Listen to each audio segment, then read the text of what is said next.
The stench of burned incense and old blood lingered heavy in the air.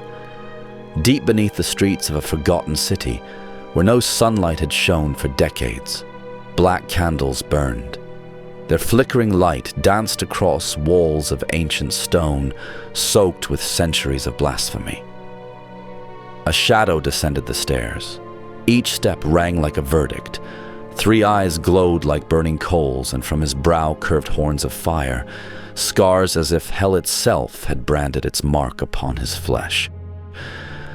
"I am your priest, your master, and High Deacon of the Church of Siroth." His voice echoed through the chamber like distant thunder. "But names are only masks. My true name is fear. I am Hephraak." A murmur rippled through the dark hall. Figures cloaked in long mantles and deep hoods bowed low before him. Long ago, Hephraak had been a bringer of light, one of the firstborn, and one of the first to betray Lumaya when the great sundering between her and Siroth began. With cold pride he swore his loyalty to the shadow, and Siroth raised him high, gifting him legions of demons, exalting him as one of his great generals. But the favor of the god of shadow is a double-edged blade, beautiful, powerful, sharp, and always ready to turn against the one who wields it. In the wars that followed the sin of dragons, Hephraak faltered, failing bitterly in battles against the ancestors of the lizard men. Defeats mounted, again and again, until the Battle of Red Run, where his host was shattered by the dragons and their allies. Hephraak denied all blame, daring even to point his finger at Siroth himself. And so Siroth stripped him of everything, his armies, his rank, his power, condemning him to eternal exile in the deepest abysses of Anathrad. Other demons would have been broken by such a fate, but Hephraak only smiled. In the flames of his 3 eyes burned something far more dangerous than rage: patience. He waited in the shadows, and one day he slipped through a demon gate back into Teleria. There he bound the body of a mortal to his spirit. With this vessel he remained hidden, both from his enemies and from Siroth himself.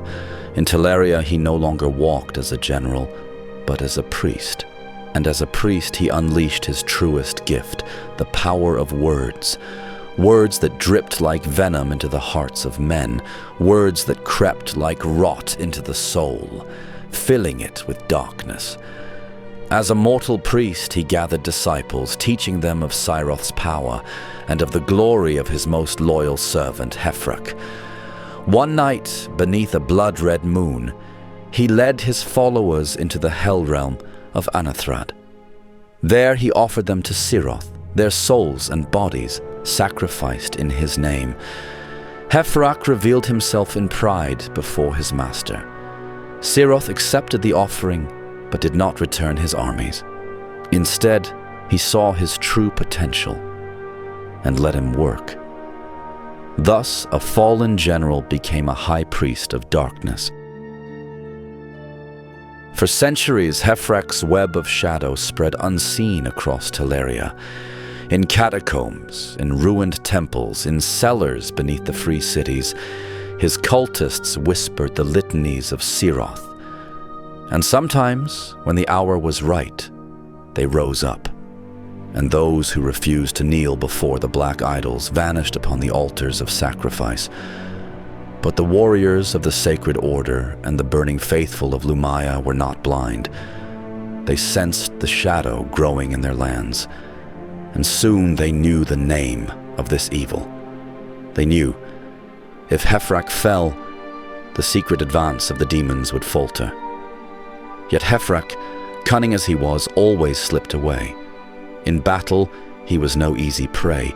He moved with the speed of a storm struck with the fury of a volcano. "Who hunts who?" he once laughed after felling a band of Sacred Order knights who now knelt in chains before his altar. Sometimes the prey is the true hunter. But his greatest weapon remained the pulpit of his cult and his word. There he stood like a prince, like a demigod, bathing in the rapture of devotion. Some whispered that his followers worshipped him almost as much as they worshipped Siroth himself. Would Hephraak ever again test the limits of his loyalty to the Lord of Shadow?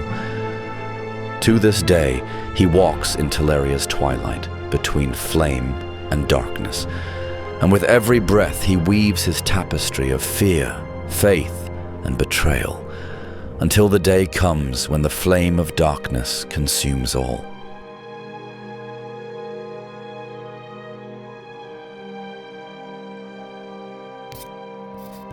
Which tales from Teleria do you want to hear next?